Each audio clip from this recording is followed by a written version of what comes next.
Welcome to the North Shore Performance Podcast, where we take a deep dive into health and fitness for everyday people and the athlete in all of us. I am your host, Jake Wirtz, and with me is my best friend and co-host, Tanner Schenkel. Together, we take an honest look at fitness and discuss how anybody can improve their lives by adopting a healthy lifestyle.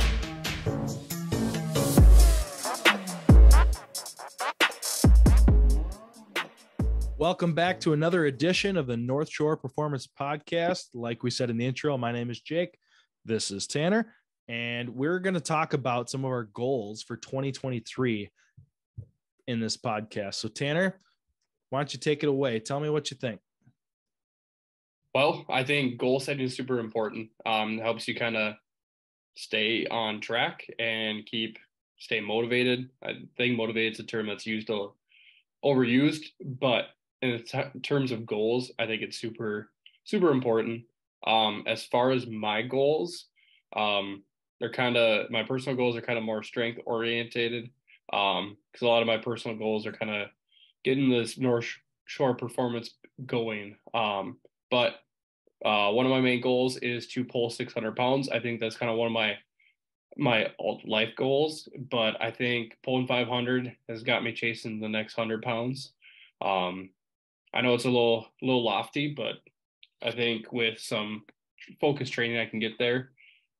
Squat 500 pounds. I was 50 pounds less than that in a meet, and I think I had a little bit more to give. And with some more, again, focused training, I think I can easily get there. Bench 350. I don't know, might be a little lengthy, but we're going to give it a shot. We're going to shoot for some lengthy goals, give something to reach for. One thing I want to do is read or listen to 50 books.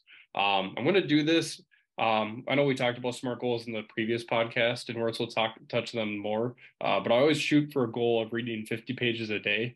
So that kind of gets me through books pretty quickly. I mostly read a lot of Stephen King, so they're not really like self-development or strength conditioning, but I like to, excuse me. I'm going to try to read like 25 pages out of like a Stephen King book and like 25 pages out of like a book I'm going to learn something from. It's kind of how I'm going to attack that goal. And obviously I use Audible for audiobooks. So I get a book a month, which I usually push through there. So between Audible and just reading, that's how I'm going to attack that. And then I want to learn about the stock market, how to manage money, all that kind of adult stuff. I feel like 27 is time for me to kind of take that on. And that can kind of go into my reading / listening to books goal, to pick up some like books on stock market and listen to some podcasts, read some articles. But ultimately, those are my personal goals I got going into 2023. What do you got today? So my big goal for 2023, and we were kind of hoping to make this kind of a traditional episode going forward with New Year's coming up. Everybody always does the resolutions. I know we did an episode about goals a while back, but we're thinking that every year or so we'll probably try to do another one, just kind of an update of where we're at and what we're going for the next year. It's a nice thing to kind of hold us accountable to. The podcast is really good for that, I feel. But I've got a few big goals for 2023. My big one is I want to lose about 40 pounds, which when I say it out loud, it's a big number and it's kind of scary. But I think that for someone my height, there's no reason for me to weigh what I currently weigh. So I'm going to try to spend the next year focusing more so instead of on hitting big PRs in the gym, which is going to be really hard for me as far as like the ego is concerned. But I'm going to try to put some of those PRs to the side and focus more so on trying to lean out, maybe train more like a bodybuilder for the next year. Really get a handle on my diet and how to consistently stick to a good, healthy eating protocol. It's more so about health than performance right now. So that's kind of what I'm leaning towards as far as like my big, like overarching health goal for the year. So while Tanner's chasing PRs, I'm going to be sitting there doing curls in the mirror for hours on end. It's going to be great. And then moving on to the next big goal for myself for 2023. a personal development goal that I have is I really want to start getting into a better habit of reading. Now Tanner's really aggressive. He's got like 100 books he wants to read in the next two weeks or something crazy like that. Super aggressive. I'm going to set the bar a lot lower. I want to get 12 books under my belt this year. I always have really good intentions of starting a reading habit, but I think what I do is I bite off more than I can chew, and I'll come up with like a long list of books that I want to read, and I'm going to dedicate all this extra time to reading and blah, blah, blah. And so what I think I'm going to do is I'm going to just try to average one book a month. I think that's something I can definitely handle, something I can stick to. And the big habit that I'm going to try to develop and establish is just reading 10 or so pages before bed. It really helps me fall asleep. It helps me get into a good sleep rhythm. So it'll help me with that as well. But if I just every day dedicate 10 minutes, 15 minutes or whatever it is to read 10 pages of whatever book I'm reading at the time, I think that's something I can definitely do. 12 books in a year. Same vein, another self-development goal that I have for this year. I'm also going to try to journal more this year.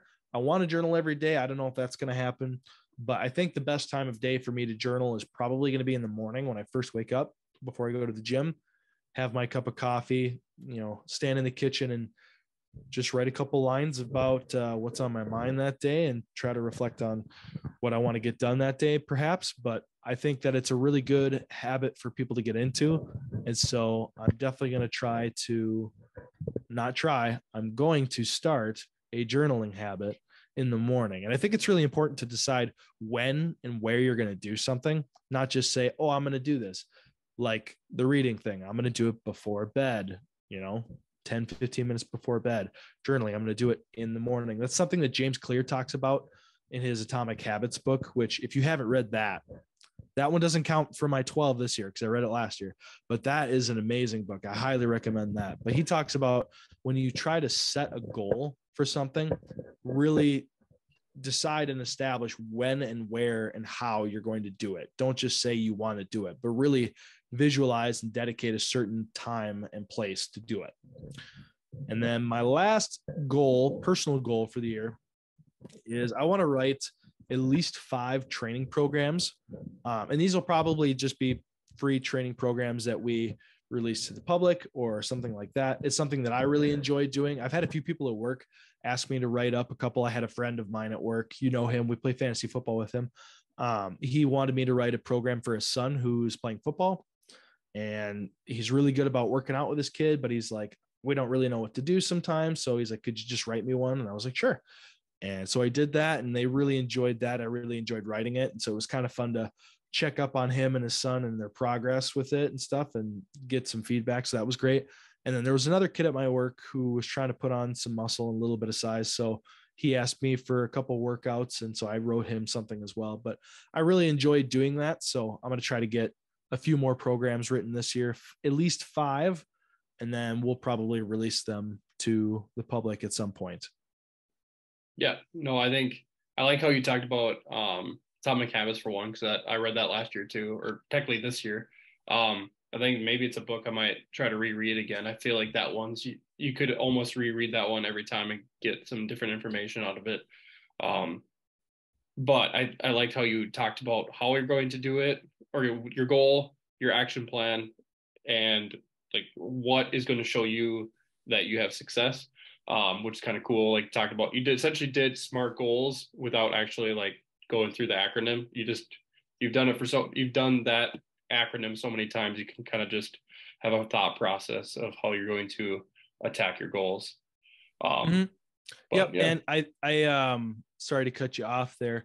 I actually, when I was writing these down on my notebook, I did do the SMART goals. If you don't remember what SMART goals are, SMART is an acronym which stands for specific, measurable, attainable, or achievable. I think realistic. It depends on the acronym, but yeah, they both essentially mean the same thing. And then T is time or timely or timetable or something like that. So basically, you're just breaking every goal down and you're trying to analyze it and try to really break it down by break it into smaller steps, essentially.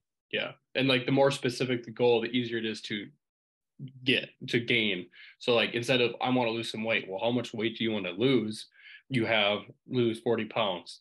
How are you going to do that? You have like, it's like almost like the map to being successful and achieving your goal. It kind of breaks down everything, which I don't know, working in retail, being a management role, like you're that's ingrained into your brain when you're talking to reps. I learned that in school. Like, it's SMART goals setting is all out there. I'm working on creating a business plan with a business advisor. They have you do SMART goals. Like, SMART goals are super beneficial, and a lot of people really believe in them. So, um, if you are just hearing about SMART goals, check out our podcast we did last January, talking about that. We broke it down really well, each acronym, or each letter in the acronym. And another thing that James Clear said, I just recently, Ryan Holiday re-released his interview with James Clear that he did last year, and he reposted it. So I listened to it the other day. And one thing that he said that I really enjoyed and I agreed with and understood was that you almost want to pick the goal and then reverse engineer it, like work backwards. Like, this is where I want to go. Now, how do I get there? Okay, well, it looks like this. So every day I do this. And then, I should probably eat this, or I should probably, schedule this at this time. Like, you almost have to start with the finish and then figure out what daily habits, what tiny rituals will get you there, which is essentially why it's called Atomic Habits. Yeah, I know a lot of successful people that talk about like reverse engineering your goals. I was just listening to a podcast called Order of Men. I can't remember the guy who puts it on, but it's really a good like kind of like, I mean, it sounds pretty obvious, but it's like you talk about just like super like traditional manly, I don't know, like not stereotypes, but just thought processes, stuff, how to be able to help and be a provider, be a good dad, father, husband, stuff like that. Just really good values for men to listen to. But he had Nick Bare on recently, who's the owner, CEO of Bare Performance Nutrition. And he talked about reverse. So he had his goal of creating the supplement company, but he reverse engineered it, and so that's how he found what steps he needs to get there. And he talked, I mean, half an hour about reverse engineering his goals, which I thought was super interesting. So, talking about your goals specifically now, you said you want to pull 600 pounds. So how are you going to reverse engineer that? Yep. So I'm following the traditional 5-3-1 program like I usually do. However, I feel like I don't do a lot of like back movements. So I've been implementing a lot of seal rows, which if you don't know what those are, essentially you're up like on a box, or your feet are up in the air on a bench and you're doing rows. So it's only using your back. I've been doing a lot of those. And I've been doing just a lot of just more back movements in general. And then on my second back day, or day where I'm supposed to do deadlifts, I've been doing a lot of speed work, so a lot of conjugate kind of style stuff, where more of my 5-3-1's more of my max effort, and then my speed work is more my dynamic effort. And I've been slowly just increasing that as I go through the standard 5-3-1 program, and kind of documenting how the list felt after every day of my final set, where you go for as many reps as possible. You kind of hit your AMRAP. I write what I feel like my perceived exertion was. So I do my RPE 1 through 9. I also have a calculator. I mean, it's fine if you're just using that to calculate stuff for a specific study you're doing. But I do my estimated 1 rep max with the amount of reps I did at a certain weight. And I like to try to keep that close to my working max, because then I know I'm on track. And so I'm kind of just going over I obviously write all my workouts in the notebook, so then I can go back and check on things, see what my RPE was at that rep range last cycle and all that other stuff. So I'm kind of going over the data. I'm trying new different exercises I normally don't do. And I'm really working on trying to push myself to the limits, like where sometimes, especially when I train by myself in the gym, I don't push myself, just because most of the time I train, my wife's asleep.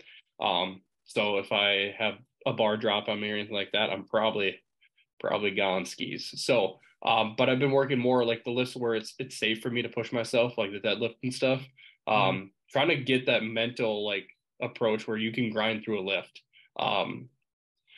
which I realized kind of at the meet where it's like I've never gotten close to attempting 500 pounds before, and I realized I could. It's kind of like getting over that mind hurdle. So I've been doing that kind of stuff is how I'm approaching as far as my lifts goals. Yeah, no, I like what you said there. You're really trying to break through that plateau is what you said there. And I really like that 500 pounds. You said you never attempted it and you weren't sure if you were able to get it. And when you did, it was like a light went off in your head, like, oh, I'm good for this. And then you smoked it in the meat too. It looked relatively easy. I know it felt hard, but when you look at the bar speed and everything, it was relatively easy. So that just proves that you could do it. And then you start to wonder, like, where can you push that threshold next? But I like what you said there. You're going to try to implement some different training techniques. You're going to use a little bit more conjugate. You're also focusing more on the deadlift and breaking it down by your different sticking points. Like you're focusing more on your low back and training that because you said that might be a sticking point for you. I like all that. That's a really smart way to approach it. Yeah, so we'll see, and I'm hoping to do a meet and hopefully not too early, so I can hopefully achieve these. If not, then I might just do a makeshift meet in my garage, and that's when I'll decide I accomplished the goals or not. But for a lot of you guys, if you compete in meets, sometimes PRs and meets are a little different than PRs in your gym. So absolutely. But for the idea of these goals I have, I would be happy to just hit these weights in any circumstance. So yeah, it's almost like you use the adrenaline in the meet to hit certain numbers. And there's always that risk when you come back from your meet training and you're implementing your normal training regiment again. It's like you're really tempted to use those numbers and those PRs to base your programming off of. And it's like, you can't. That's just, it's a once in a great while sort of a thing. You peaked, you trained and you peaked for that exact day.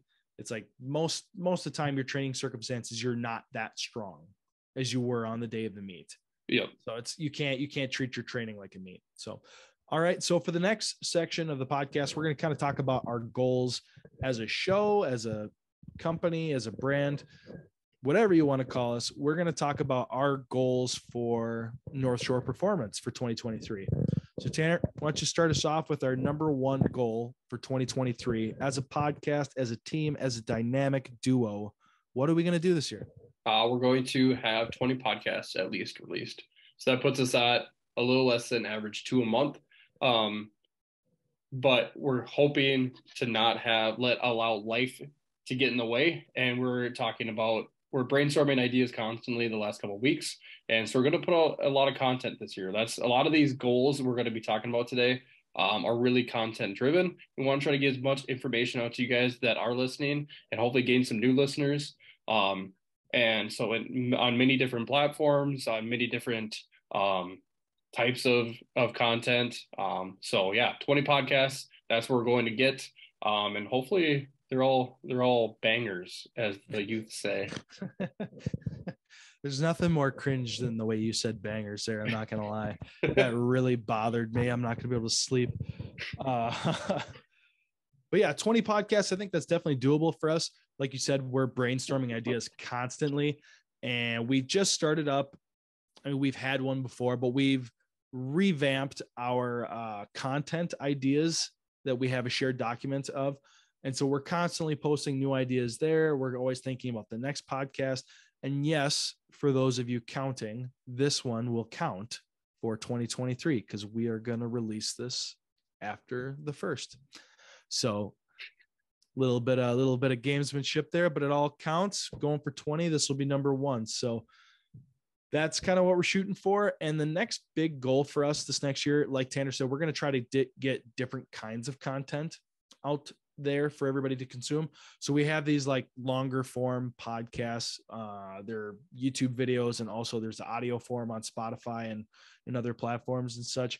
But we're also going to try to diversify how we, split up content. So we're going to try to get into the shorts and reels game, as the kids say. I'm not too familiar with things like TikTok, but I know my compadre here, he's very familiar with different things like YouTube shorts, TikToks, Instagram reels, things like that. So we're going to try to bring some shorter form content to everybody as well. Just, we have a lot of ideas about maybe some meal ideas, maybe some quick form tutorials when it comes to exercises and all sorts of different things like that. Maybe just some training highlights or whatever. But we're really going to try to, like Tanner has said multiple times, it's about getting shots on net. It's not necessarily about hitting a home run every time you do it, but just getting more swings at the plate. So, yep. Another form of content we're going to be putting out this year is blog posts. So we're working on creating a website. We'll be posting blogs to that.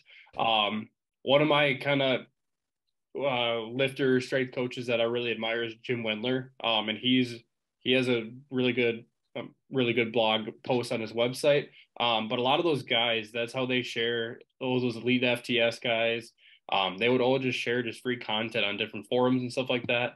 I think blog posts are super beneficial, and just another way to get information out there to the masses.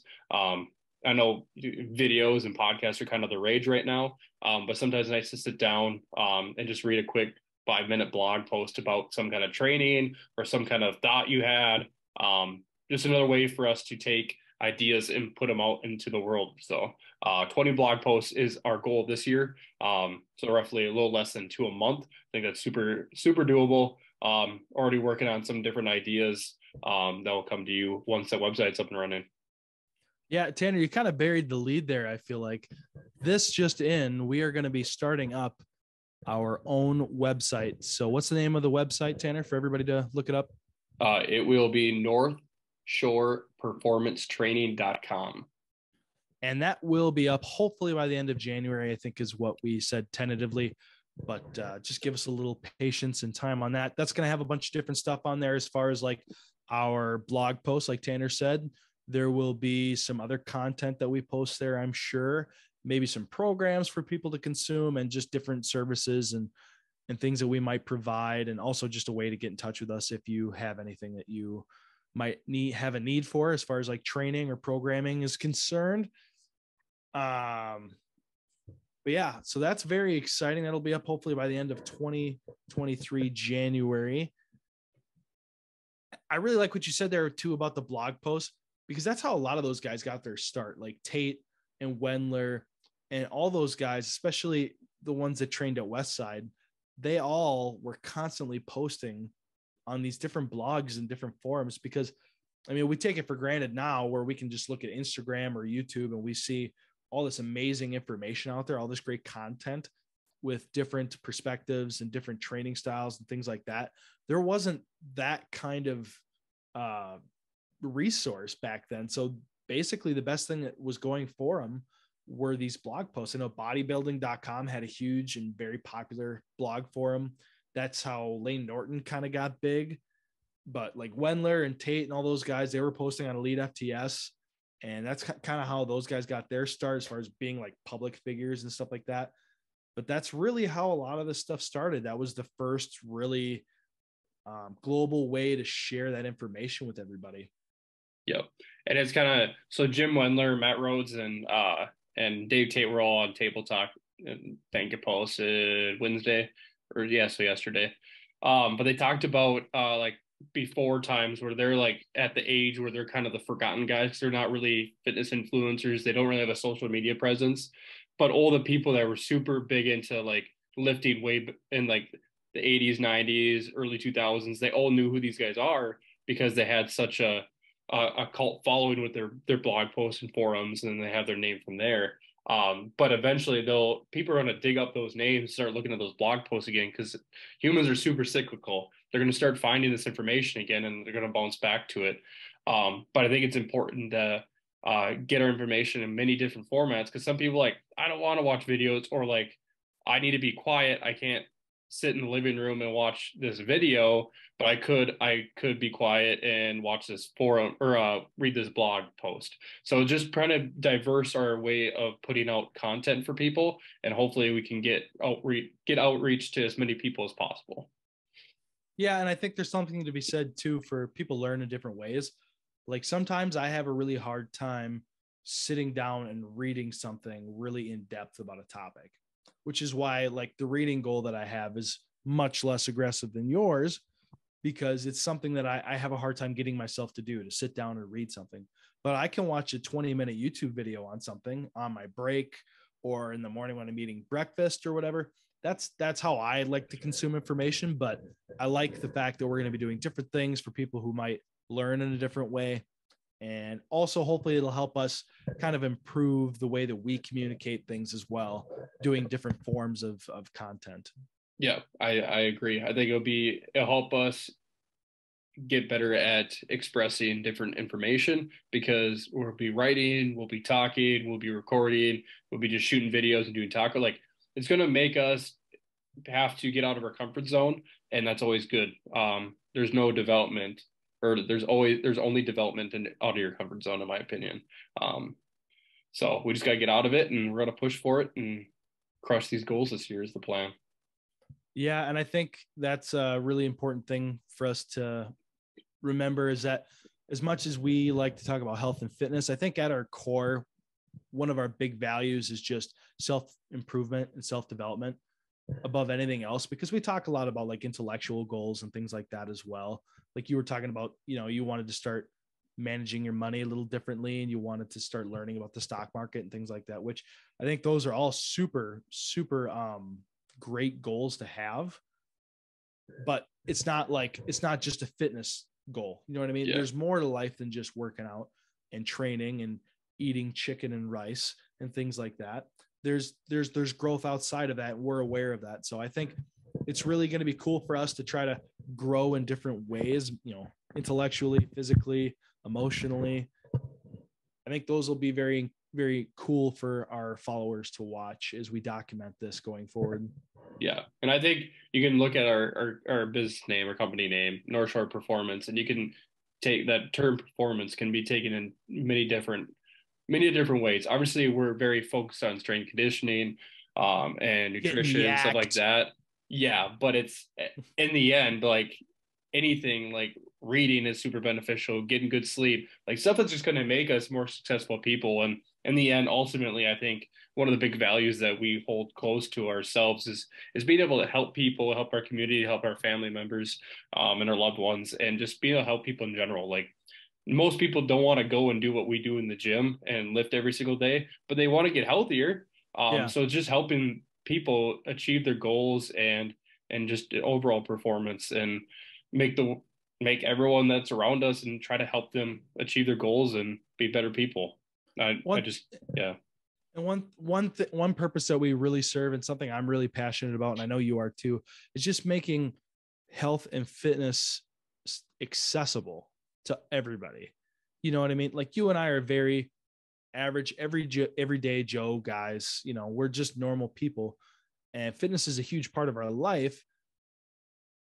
But I don't want other people to look at that and be like, well, I couldn't possibly look like a Chris Hemsworth or an Arnold Schwarzenegger. It's like, that's not everybody that is into that stuff. It's like, that's the 1% of the 1%. And that's one thing I feel like social media has done that really harms the way that we look at ourselves and we value ourselves and we look at our health.